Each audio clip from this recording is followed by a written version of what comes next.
கரிகால் வளவ, நீ இந்த போரிலே வெற்றி பெறவில்லை, தோற்றுவிட்டாய். உன்னுடைய வெற்றி வாளின் வெற்றி. வேறொரு வகையிலே பார்த்தால் ஆன்மாவின் தோல்வி. பெருஞ்சேரலாதனின் தோல்வி வாளின் தோல்வி.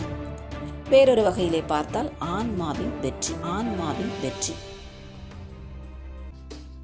எம் தாய்மொழியாம் தமிழுக்கு வணக்கம். வலை ஒளி அன்பர்களுக்கும் அநேக வணக்கங்கள்.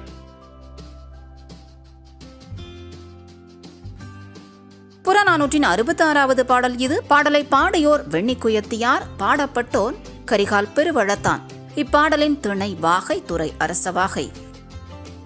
நழியிரு முன்னீர் நாவாய் ஓட்டி வழி தொழிலாண்ட உறவோன் மருக, கழியியல் யானை கரிகால் வளவ, சென்றமர் கடந்த நின் ஆற்றல் தோன்ற, வென்றோய் நின்னினும் நல்ல நன்றே, கலிக்குள் யானர் வெண்ணி பரந்தலை, மிக புகழ் உலகம் எய்தி புறப்புண் நாணி வடக்கிருந்தோனே.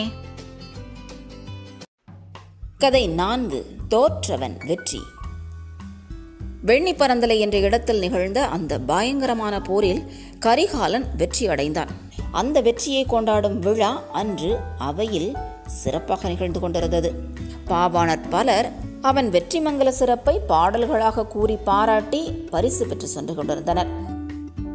எல்லோருடைய பாடல்களும் அந்த போரில் வெற்றி பெற்றவனாகிய கரிகாலனையே சிறப்பித்து பாடியிருந்தன. வென்றவனை பற்றி வெற்றி மங்கலம் பாடும்போது அப்படி பாடுவதுதானே இயற்கையுமாகும்.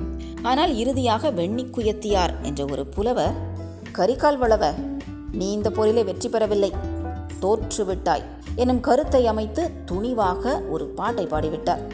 கரிகால் வளவன் உள்பட அதை கேட்ட அத்தனை பேரும் திடுக்கிட்டனர்.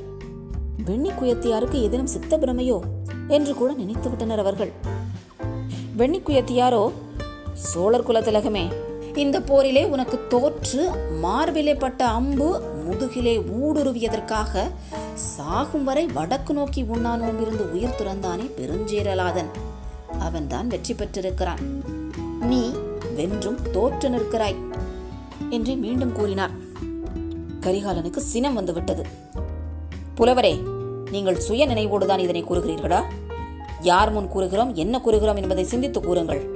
கரிகாலன் சீறி விழுந்தான். வெண்ணிக்குயத்தியாரோ பதறாமல் நடுங்காமல் சிரித்த முகத்தோடு இருந்தார். அரசனின் சினத்தால் இவருக்கு என்ன தண்டனை விதிக்கப்படுமோ? எரிகிற நெருப்பில் எண்ணெய் ஊற்றுகிற மாதிரி இந்த அப்பாவி புலவர் மேலும் சிரிக்கிறாரே என்று அங்கு இருந்தவர்கள் எல்லோரும் அச்சத்தில் மூழ்கி விட்டிருந்தனர். நீங்கள் பாடிய பாட்டும் கூறிய கருத்தும் உமக்கு சித்தபிரமை என்று எங்களை என்ன செய்கின்றன? இல்லை வேந்தே, தெளிவான சித்தத்தோடு சிந்தித்து பார்த்துதான் கூறுகிறேன்.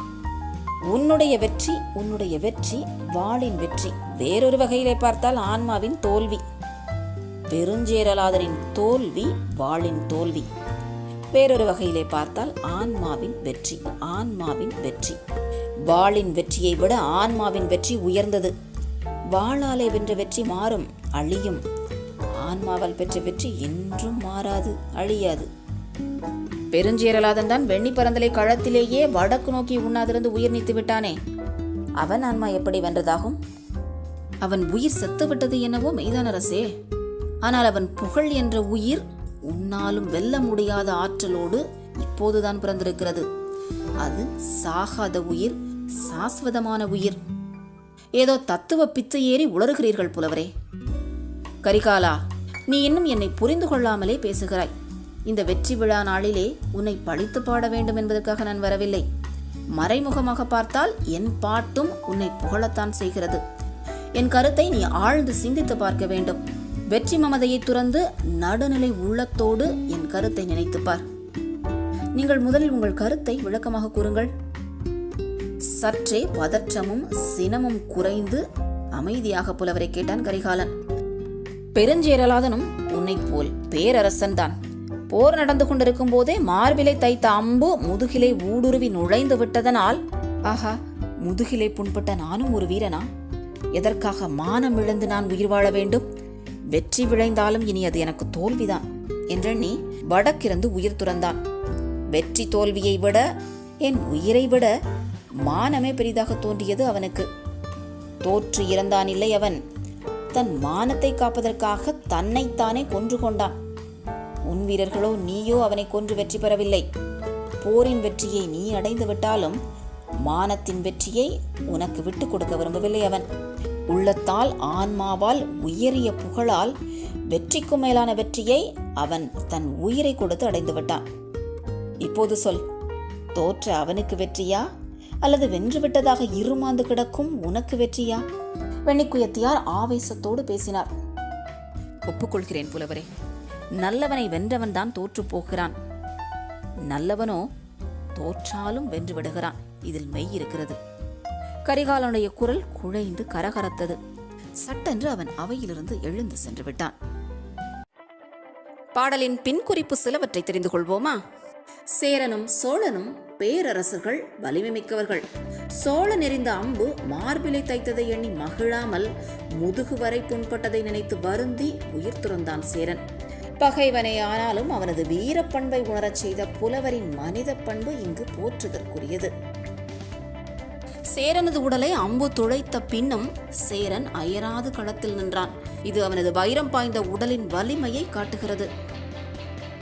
சேர நாட்டிலிருந்து சோழ நாட்டுக்கே வந்து பேரரசன் கரிகாலனை தாக்கிய சேரன் மிகப்பெரிய அரசனாக இருந்திருக்க கூடும் என்பதில் எல்லளவும் நமக்கு ஐயம் வேண்டாம்.